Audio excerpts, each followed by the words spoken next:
NEET UG ಮರುಪರೀಕ್ಷೆಗೆ count down ಮಧ್ಯಾಹ್ನ 2 ಗಂಟೆಯಿಂದ ದೇಶಾದ್ಯಂತ ಪರೀಕ್ಷಾ ಕೇಂದ್ರದತ್ತ ಬರ್ತಾ ಇರುವಂತಹ ವಿದ್ಯಾರ್ಥಿಗಳು. ಹುಬ್ಬಳ್ಳಿ ನಗರದ 10 ಪರೀಕ್ಷಾ ಕೇಂದ್ರಗಳಲ್ಲಿ ಪರೀಕ್ಷೆ. ಈಗಾಗಲೇ ಅಭ್ಯರ್ಥಿಗಳನ್ನ ಒಳಗೆ ಬಿಡ್ತಾ ಇದ್ದಾರೆ ಸಿಬ್ಬಂದಿ. ಪರೀಕ್ಷಾ ಕೇಂದ್ರದ ಸುತ್ತಮುತ್ತ ಪೊಲೀಸರ ನಿಯೋಜನೆಯನ್ನ ಮಾಡಲಾಗಿದೆ. ಪ್ರತಿಯೊಬ್ಬರನ್ನ ತಪಾಸಣೆ ಮಾಡಿ ಸಿಬ್ಬಂದಿ ಬಿಡ್ತಾ ಇದ್ದಾರೆ. ಕೇವಲ ಪ್ರಶ್ನೆ ಪತ್ರಿಕೆಯನ್ನು ಅಷ್ಟು ಸೇಫ್ ಆಗಿ ತರಬೇಕು, ಅದನ್ನು ಮಾತ್ರ ಸೇಫ್ ಆಗಿ ನೋಡ್ಕೊಳ್ಬೇಕು ಅನ್ನುವಂಥದ್ದಿಲ್ಲ. ಬರುವಂಥ ಪರೀಕ್ಷಾ ಅಭ್ಯರ್ಥಿಗಳೇನಿದ್ದಾರೆ ಎಲ್ಲರನ್ನು ಸಹ ಚೆಕ್ ಮಾಡಿ ಒಳಗಡೆ ಬಿಡ್ತಾ ಇದ್ದಾರೆ. ಮಧ್ಯಾಹ್ನ 2 ಗಂಟೆಯಿಂದ ದೇಶದಾದ್ಯಂತ ಪರೀಕ್ಷೆ ಆರಂಭ ಆಗುತ್ತೆ. ಇವತ್ತೊಂದು ಮಹತ್ವದ ಘಟ್ಟ ಇದು. ವಿದ್ಯಾರ್ಥಿಗಳ ಪರಿಶ್ರಮಕ್ಕೆ, ಇಷ್ಟು ದಿನ ಆದಂಥ ಹೋರಾಟಕ್ಕೆ, ಇಷ್ಟು ವರ್ಷ ಆದಂಥ ಅಕ್ರಮಗಳಿಗೆ ಈ ವರ್ಷವಾದರೂ ಅಷ್ಟೇ ಬ್ರೇಕ್ ಬೀಳುತ್ತಾ ಎನ್ನುವಂಥ ಪ್ರಶ್ನೆ ಮೂಡ್ತಿದೆ. ಇದಕ್ಕೆ ಸಂಬಂಧಪಟ್ಟಂತೆ ನಮ್ಮ ಪ್ರತಿನಿಧಿ ವಾಕ್ಥ್ರೂನ ನಡೆಸಿದ್ದಾರೆ. ಅಲ್ಲಿನ ಸ್ಥಳ ಚಿತ್ರಣ ಹೆಂಗಿದೆ ನೋಡ್ಕೊಂಡು ಬರೋಣ ಬನ್ನಿ.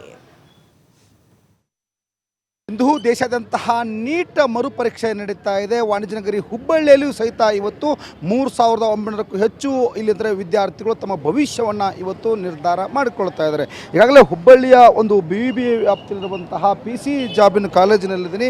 ಈ PC ಜಾಬಿನ್ ಕಾಲೇಜಲ್ಲಿ ಈಗಾಗಲೇ ಅಂದರೆ ಸರಿಸುಮಾರು ಇಲ್ಲಿಂದರೆ ಸರಿಯಾಗಿ 2 ಗಂಟೆಗೆ ಆರಂಭವಾಗುವಂತಹ ಪರೀಕ್ಷೆಗೆ ಈಗಾಗಲೇ ವಿದ್ಯಾರ್ಥಿಗಳು ಒಂದು ಪರೀಕ್ಷಾ ಕೇಂದ್ರದತ್ತ ದೌಡಾಯಿಸ್ತಾ ಇದ್ದಾರೆ.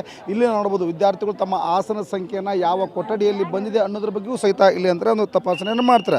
ಅದರ ಜೊತೆಗೆ ಇಲ್ಲಿ ಅಂತಂದರೆ ಇಲ್ಲಿ ಒಳಗಡೆ ಬಿಡುವಂತಹ ಪ್ರತಿಯೊಬ್ಬರ ಮೇಲೆಯೂ ಸಹಿತ ಇಲ್ಲಿ ಅಂತಂದರೆ ಒಂದು ಹದ್ದಿನ ಕಣ್ಣನ್ನು ಈಗಾಗಲೇ ಮಾಡಲಾಗ್ತದೆ. ಯಾಕೆಂದರೆ ಈ ಹಿಂದ್ಗಡೆ ಯಾವಾಗ ನೀಟ್ ಪರೀಕ್ಷೆಯ ಇಲ್ಲಿ ಅಂತಾರೆ ಕ್ವಶನ್ ಪೇಪರ್ ಲೀಕ್ ಆಯಿತು, ಆ ರೀತಿ ಮತ್ತೆ ಇಲ್ಲಿ ಅವಘಡ ಆಗಬಾರ್ದು ಅಂತೇಳಿ ಪ್ರತಿಯೊಬ್ಬರ ಮೇಲೆಯೂ ಒಂದು ನಿಗಾ ಇಡುವಂತಹ ಕೆಲಸವನ್ನು ಮಾಡ್ತಿದ್ದಾರೆ. ಇಲ್ಲಿ ಶಾಲಾ ಆಡಳಿತ, ಈ ಕಾಲೇಜಿನ ಆಡಳಿತ ಮಂಡಳಿ ಇರ್ಬೋದು, ಅದರ ಜೊತೆಗೆ ಇಲ್ಲಿ ಅಂತಂದರೆ ಪೊಲೀಸ್ ಇಲಾಖೆ ಇರ್ಬೋದು, ಒಳಗಡೆ ಯಾವ ಅಭ್ಯರ್ಥಿಗಳು ಹೋಗ್ತಾರೆ ಅವರನ್ನು ಇಲ್ಲಿ ಅಂತಂದರೆ ಒಂದು ತಪಾಸಣೆಗೆ ಒಳಪಡಲಾಗ್ತದೆ. ಪೊಲೀಸರೇ ಇಲ್ಲಿಂದರೆ ಒಂದು ಕಡೆ ಅಂದರೆ ಪೊಲೀಸರು ಪ್ರತಿಯೊಬ್ಬ ಅಭ್ಯರ್ಥಿಗಳ ಮೇಲೆ ಕಣ್ಣಿಡುವಂತಹ ಕೆಲಸ ಆದರೆ ಇಲ್ಲಿ ಕಾಲೇಜು ಆಡಳಿತ ಮಂಡಳಿಯೂ ಸಹ ಇಲ್ಲಿ ಅಂತಂದರೆ ಪ್ರತಿಯೊಬ್ಬರನ್ನ ತಪಾಸಣೆ ಮಾಡಿ ಬಿಡ್ತಾರೆ. ಆಧಾರ್ ಕಾರ್ಡ್ ಪರಿಶೀಲನೆ ಮತ್ತು ಹೆಬ್ಬೆರಳಿನ ಒಂದು ಅಥೆಂಟಿಕೇಷನ್ ಏನಿದೆ ಅದನ್ನು ಈಗಾಗಲೇ ಒಂದು ಪಡೆಯೋ ಮುಖಾಂತರ ಅಭ್ಯರ್ಥಿಗಳನ್ನು ಒಳಗಡೆ ಬಿಡ್ತಾ ಇದ್ದಾರೆ. ಪ್ರಮುಖವಾಗಿ ಆಧಾರ್ ಕಾರ್ಡ್ ಮತ್ತು ಹೆಬ್ಬೆರಳಿನ ಅಥೆಂಟಿಕೇಷನ್ ಇವೆರಡನ್ನ ಇಟ್ಟುಕೊಂಡು ಇವತ್ತು ಏನು ಯಾವ ಅಭ್ಯರ್ಥಿಗಳು ಬಂದರೆ, ಯಾಕಂದರೆ ವಾಣಿಜ್ಯ ನಗರಿ ಹುಬ್ಬಳ್ಳಿಯಲ್ಲಿ 3900ಕ್ಕೂ ಹೆಚ್ಚು ವಿದ್ಯಾರ್ಥಿಗಳು ಇವತ್ತು ಪರೀಕ್ಷೆಯನ್ನು ಬರ್ತಾರೆ. ಒಟ್ಟು 10 ಪರೀಕ್ಷೆ ಕೇಂದ್ರಗಳನ್ನು ಈಗಾಗಲೇ ಅಂತಾರೆ ಓಪನ್ ಮಾಡಲಾಗಿದೆ.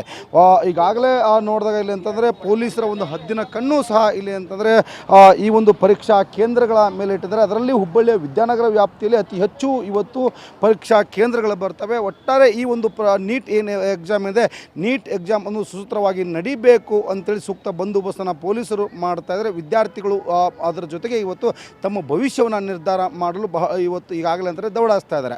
ಕ್ಯಾಮ್ರಾ ಪರ್ಸನ್ ಬರ್ ಜೊತೆ ಯಲ್ಲಪ್ಪ ಸೋಲರ್ಗೊಪ್ಪ, TV5 ಹುಬ್ಬಳ್ಳಿ. ಎಲ್ಲರಿಗೂ